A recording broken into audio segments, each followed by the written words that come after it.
Welcome back to ATL Day Ones. I'm Tanitra. This is my boy Jarvis, and we appreciate you guys rocking with us as always. We also appreciate you guys supporting and following us online. Go to our YouTube channel, and there's actually a whole network of Locked On Sports Atlanta podcasts that you can check out. A to Z with Mark Zeno, Hitting Hard with John Chuckery, and of course, ATL Day Ones. So when you go to YouTube and check us out, make sure you like our page, make sure you follow us, you subscribe, and tell a friend to check us out too. No need for you to just join the party by yourself. Bring a few folks with you each and every day.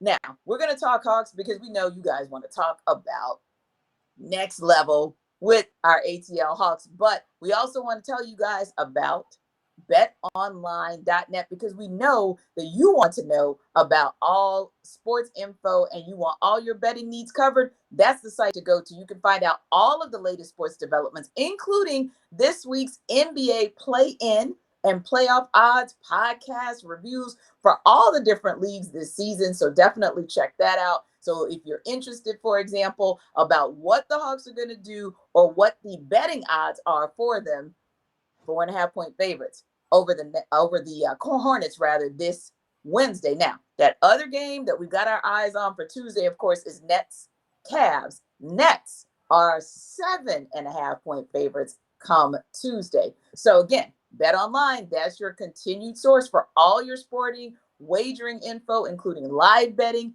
esports, and scores. Head to that website today. You can use your mobile device like I'm using right now. You can learn more about trends and actions. That is absolutely where the game starts. Bet Online. Where the game starts here in Atlanta is 7 o'clock, State Farm Arena, Hawks versus Hornets. So Hawks pretty much did their job, had a 1-1 split this weekend. Would have been nice if they had gotten the win against the Heat. They definitely fought. They Yeah. definitely fought, and I can appreciate the effort that was put out there in Miami. But they definitely took care of business in Houston on Sunday. They get the 9 seed, so that means they get to at least host the first game in the play-in tournament. And if they win, if they beat the Hornets on Wednesday, then they will get the loser of the Nets Cavs game. So that's kind of the place we want to start with that team wrapping the regular season at 43-39.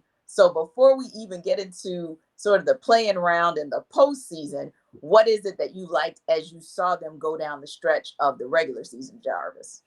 I think we've talked about this on ATL Day One time and time again. Don't forget to like and subscribe. We got you. We're gonna take care of you every day. But yeah, I think it's something that Trey has figured out how to play with this squad, right? John has been out for some time, and I think the bench mob has become even more important. Specifically, Yes.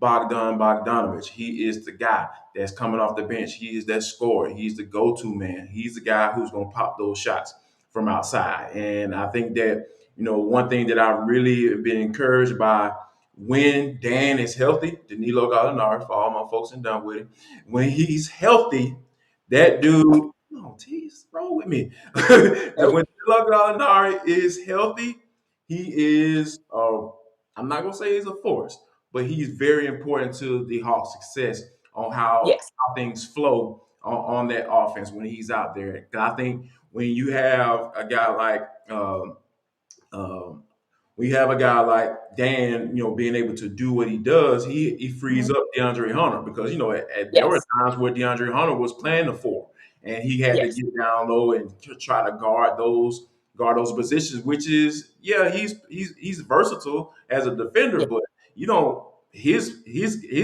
specialty is guarding wing. That's where you want Yes. him to kind of Yes. make his money. That's where he's going to make his money, is guarding those guys on the wing and guarding those guards as well. So I think that when Dan is in there and he's healthy and he's doing what he needs to do, he's a body, like I said, down low that can help the Hawks in this playoff game. And I think that but the most important thing, obviously, is definitely Trae Young and how Yes. he's able to get this offense going, get into the pick and roll, and Mhm. making these teams choose, make them make a decision on defense. If he's doing that, Yes. and when you're just sitting back and launching threes, that's not going to help the team at all. But when you're getting into that pick and roll and forcing those bigs to either come up or a lag off because they were trying to stop the lob, or having them come out there, or you making the right pass to get to that, the pass down to your big, and make the correct pass. So I think Mhm. all of those things kind of play into how things have been going down towards the end of the season, and I think that they'll be able to continue that against Charlotte. Yeah, yeah, and also with Trae, teams are starting to trap him, and he's figuring Yeah, out little new. There was one play even yesterday where he gets the ball across midcourt, and Clint Capella sets the screen, and immediately the Rockets try to trap him, and he eased his way out of the trap. And it was a very slight screen that CC set, but it was just enough for Trae to ease his way out of the trap and make the shot, which was a beautiful thing because you can do it any number of ways. It's great mhm, if you can trap. It's also great by and being able to score by getting out of the trap. It's also great, like you said, to be able to now have teammates that he's starting to really, really gel with and really, really trust to say, I'm going to pass to the open man and I'm confident that you're going to make the right play. You're going to make the right decision. And that's also what you see in him being a player who's leading the league in scoring and assists. You lead the league in scoring because you are still the lockdown guy. You're still the guy that the go-to guy at the end of the game, or even if the offense is cold. But on that same token, you've now had games where, like last night, Gallo with 26 points, for example. yes, Bogdanovich, Bogey can have a 20 plus point night as well, and then they're going to get you some rebounds, some steals, and some assists. So really, everybody. This is something that we talked about weeks ago, even when this run kind of started. And I kind of look back around March 11th when they beat the Clippers, mhm, and that's kind of started to slowly but surely pick up. And it was always if everybody could just pick up their game a notch. yeah, So just looking down the entire roster, especially in the absence of John Collins, looking at Danilo Gallinari getting into the starting lineup and making it work and making it be yeah, effective. So your point, DeAndre can go back and comfortably be at the three and do what he does with absolutely necessary defense on the yeah, perimeter. And then you look at Clint Capella.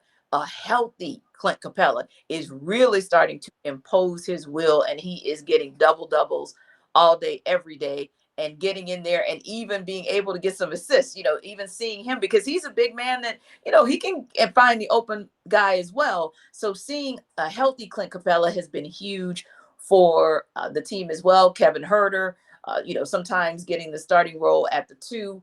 He's been solid. He's been yeah, solid. I always say sneaky defense because he'll pick your pocket in a heartbeat. So even if you just go down the roster and you even see Onyeka Okongwu actually being able to give the Hawks minutes at the 4 and the 5, quality minutes most of the time, every now and again, still a young guy, so he's still going to get in foul trouble every now and again. But hey, if that means you're in there banging around and making sure that the other team does not think that they can just come inside without being punished, I'm all for it, especially a team like the Hornets where their strong suit is certainly not their inside game. I feel confident that we can go in there and bang with Mason Plumlee and be just fine. You know what? And I think you just said it right there. I think that's the key to winning that game. And just from a bird's eye view, as we get ready to get as we get closer to the game, I think that's one of the keys for me is the big play. Like because Yeah. they've been playing so well, Onyeka and Kongu, Clint Capella looked like his old self, and like you Yeah. said, Dan getting out there and banging down there when he's healthy. So I think all Mhm. those and Trae's relationship with them. You know what I mean? As Yes. far as the pick and roll and pick and pop for Dan. So I think once those things get going, and I don't think Charlotte's going to have an answer for them. So I think that's going to be a really big key for the Hawks coming into this playoffs because a lot of times, I mean, in today's game, it's a perimeter Mhm. game, right? Nobody Yeah. really kind of really works the middle or works down low like the Hawks, and not necessarily they're Yeah. throwing the ball into it and they're backing them down into it. They're not doing that, so to speak. Right. But they are working there, like they are Yeah. getting there. They work the offense down there to get in to Mhm. kick out to the open man. Some or Yeah. somebody that definitely can hit the 3-pointer.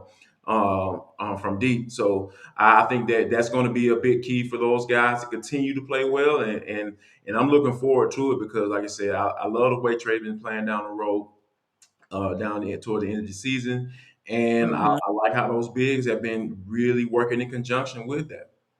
Yeah, yeah. And if they can get that done, of course, then they'll get the loser of tomorrow night's game between the Nets and Cavs. Of course, we all kind of want the Cavs because, of course, they've beaten the Cavs 3 times this Yeah, season. yeah, And we're confident in terms of what that matchup looks like. But the Hawks did have a good game against the Nets recently here in Atlanta. But of course, they would have to travel for either of those games. So we'll see how it goes. First things first, Wednesday. But, I looked at this season and I thought there were some interesting takeaways from this season as well. Like I said, the Hawks wrapped the season at 43-39, and that's ninth place this year. To tell you how much more competitive the East is from where they were last year, the Hawks actually won 41 games last year and were the fifth yeah. seed. Right, But this exactly. year they went 43 and they're the ninth seed. That's how much the Eastern Conference has really, really stepped up its game. And, it was literally a log jam at the top, in the middle, and at the bottom the entire season. We didn't know until the very last day, really. I mean, obviously the Heat locked up the number one seed a couple days ago. I think it was Thursday, but we really didn't know where everyone else was going to fall until the weekend. And that just speaks Mhm. volumes. And I think about the Hawks certainly for next year. It's a learning lesson. You don't ever want to have to go through, go this road or this route again.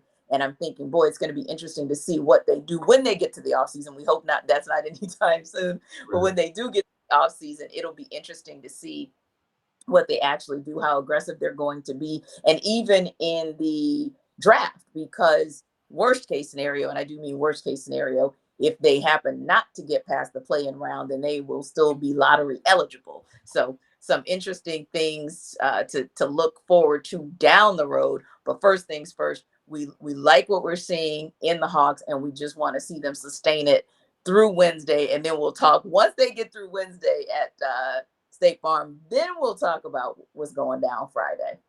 We'll definitely do that. And like you said, we'll see what happens on Wednesday. T, what we got coming up next, though?